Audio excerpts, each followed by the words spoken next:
محبوبې د الفت عزیزانو په خیر راغلی ښاغلو مېلمنو خوږو دوستانو په خیر راغلی ښاغلو مېلمنو خوږو دوستانو په خیر راغلی.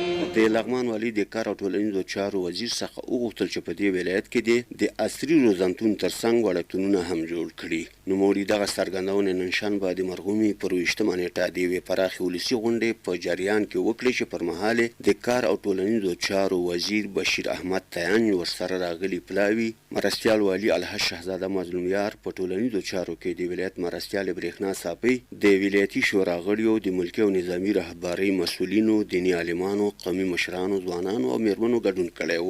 لومړی د لغمان والي رحمت الله یارمل د کار او ټولنیزو چارو وزیر ته د ښه راغلاست ترڅنګ له هغه مننه وکړه چې لغمان ولایت ته کاري سفر کړی. نوموړي ویل د لغمان ولسونو تل د خپل نظام او حکومت څخه د ملاتړ ترڅنګ د هیواد خاورې او ناموس څخه په کلکه ساتنه کړې. ښاغلي یارمل د کار او ټولنیزو چارو له وزیر څخه وغوښتل چې په لغمان ولایت کې د عصري روزنتون ترڅنګ وړکتونونه هم جوړ کړي ترڅو د دې ولایت د شهیدانو اولادونه پکې په ښه شکل سره وروزل شي. بهتر پوهیږي چې لغماني بچان په نظامي لیکو کې د هیواد په ټولو ولایاتو کې د مقدسه دنده سرته رسي. متاسفانه هره ورځ د پښتون میشتو، تاجک میشتو، ازبک میشتو او هزاره میشتو څخه زموږ د لغماني ځوانانو د نظامي شهیدانو جنازې لغمان ته راځي. زموږ د ولایتي ادارې امکانات ډېر کله بسنه نه کوي. په سلهاو د دې دفاعي او امنیتي ځواکونو د شهیدانو اولادونه دلته بې سرپرسته ګرځي. پلرونه یې د هیواد په دفاع کې او د دې مقدسې خاورې په دفاع کې شهیدان شوي دي او دوی هیڅ د روزنې دپاره هیڅ امکانات نه لري. اواره ګرځي، مشکلات یې ډېر دي.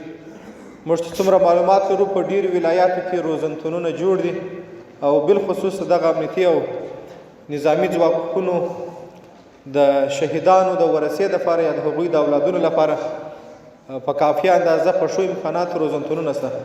متاسفانه لغمان نظامي شهیدان هم تر بل هر ولایت زیات او روزنتون تر اوسه پورې نه لرو.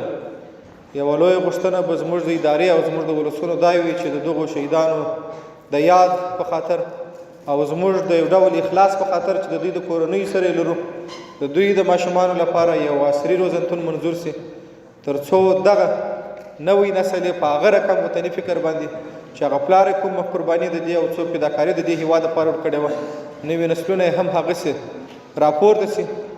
یو به مو د دغو نوي نسل د بدلارۍ او د دې مخه نیولې پر مستقیمه لار به رسوي. یو به مو د هغو پاک شهیدانو د سپېڅلو وینو یو ډول قدردانۍ کړې وي او د هغوی یاد به مو همیشه په خپل تاریخ تازه کړي. په داخل کې هم زموږ دوه درې ځایه مشکلات د کودکستانونو درلودل. کودکستانونه بله په عصري نړۍ او عصري وخت کې یو بله لویه اړتیا ده.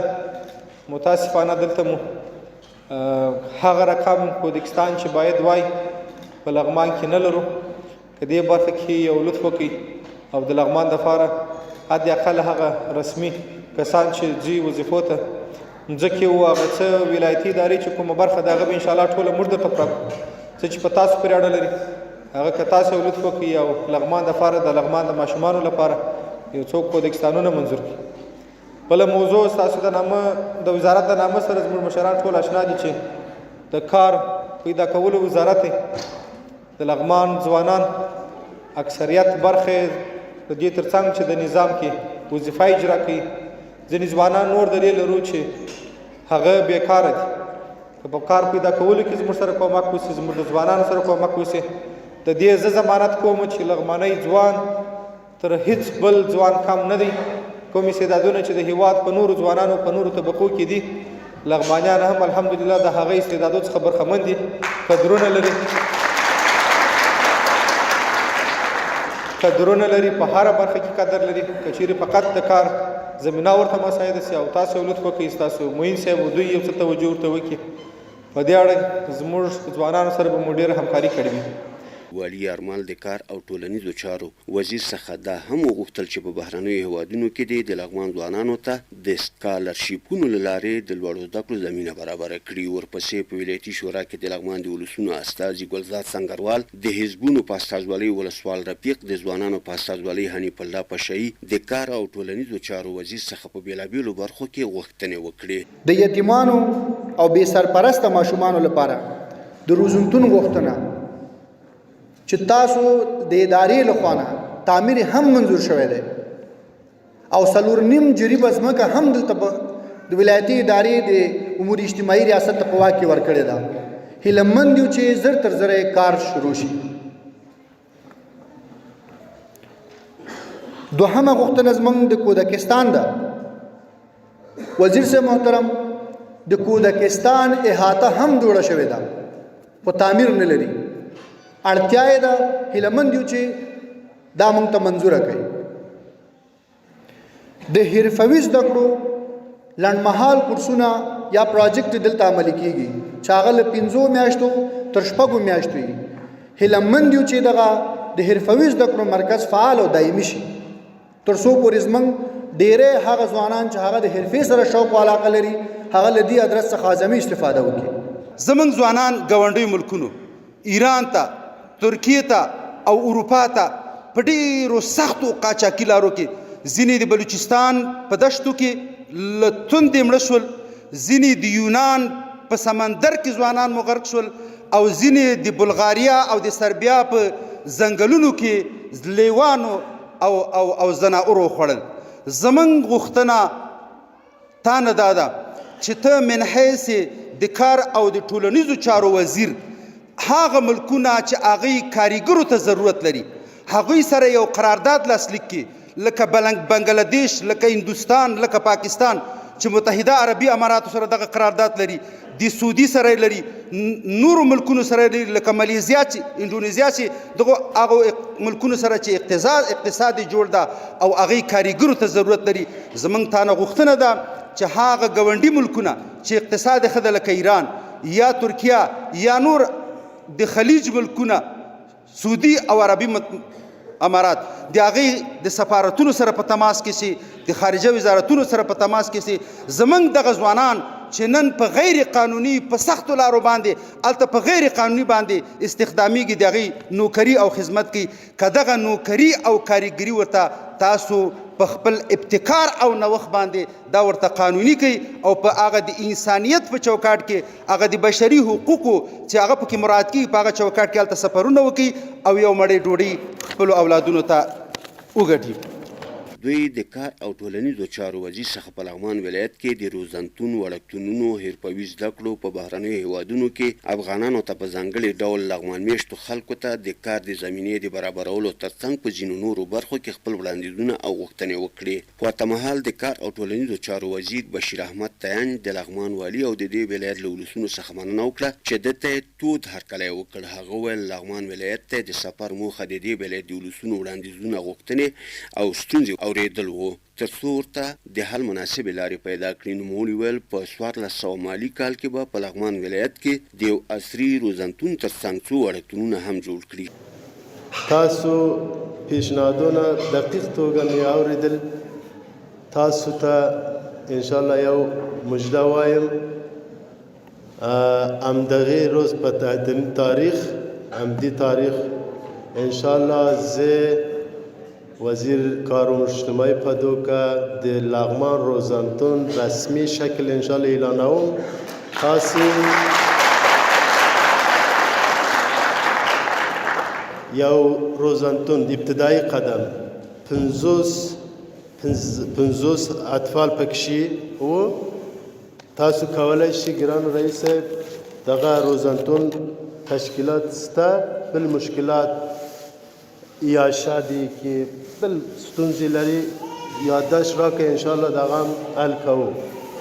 بیا افغانستان حکومت یو استراتیژي او پلان لري، دغه پلان د کار او ټولنیزو پلان دی.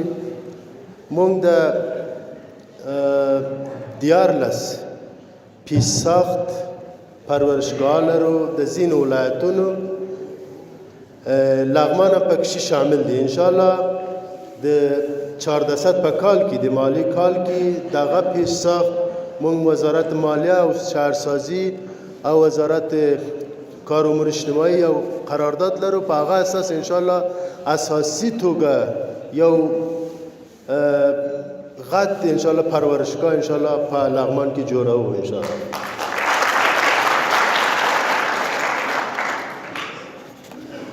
بل مشکل د کودکستانونو مشکلو دغه هم ان شاء الله مونږ یو محدود بودجه لرو هغه هم د لغمان سهمیه ان شاء الله بسیار په امانت توګه ان شاء الله یعنی خیلی مونږ وزیر په توګه په کابل کې ناست یو زما باندې کنر هم ګران دي هرات هم ګران دي کندوز هم ګران دي جوزجان هم همداسې لغمان هم ګران دي ان شاء الله تاسو حق د کودکستانونو په برخه هم کې ان شاء الله تاسو حق ان شاء الله رسیږي. ښاغلي تیان وویل د حرفوي زده کړو په برخه کې د ختیځ نون لپاره 10 میلیون افغانۍ بودیجه ځانګړې کړې چې د 1400 مالي کال په جریان کې به په مصرف ورسیږي. هغه د لغمان ولسونو ته ډاډ ورکړ چې په نږدې راتلونکي کې به د یو شمېر هیوادونو سره د کار د پیدا کولو په برخه کې تفاهم لیکونه لاسلیک کړي ترڅو کارګر په رسمي ډول په هغو هیوادونو کې کار وکړي. 1400 کال کې 10 میلیون افغانۍ په مشرقي ولایتو کې مون تخصیص لرو. الحمدلله لغمان هم پکې شامل دي. حداقل 3 میلیون د زده کړو لپاره د فني حرفوي زده کړو لپاره ان شاء الله تخصیص د کار امور اجتماعي اکاونټ ته راځي. تاسو په نظارت لاندې مصرفیږي. د کار او ټولنیزو چارو وزیر ډاډ ورکړ چې د لغمان ولایت د ولسونو بېلابېل وړاندیزونه ستونزې او غوښتنې به د کابینې له نورو وزیرانو سره هم شریکې کړي ترڅو ورته هغوی د حل مناسبې لارې پیدا کړي. په یاده غونډه کې د کار او ټولنیزو چارو ریاست او وطاق تجارت ترمنځ ځوانانو ته د کارموندنې په برخه کې چمتو شوې تفاهمنامه لاسلیک او له حرفوي زده کړو څخه یو شمېر فارغانو ته تصدیق پاڼې وویشل شوې. د غونډې په پای کې د ولایت د رهبرۍ او قومي مشرانو له لوري د کار او ټولنیزو چارو وزیر او ورسره راغلي پلاوي غړیو ته د اعزاز لونګۍ ورپسر او چمتو شوې ډالۍ ورکړل شوې.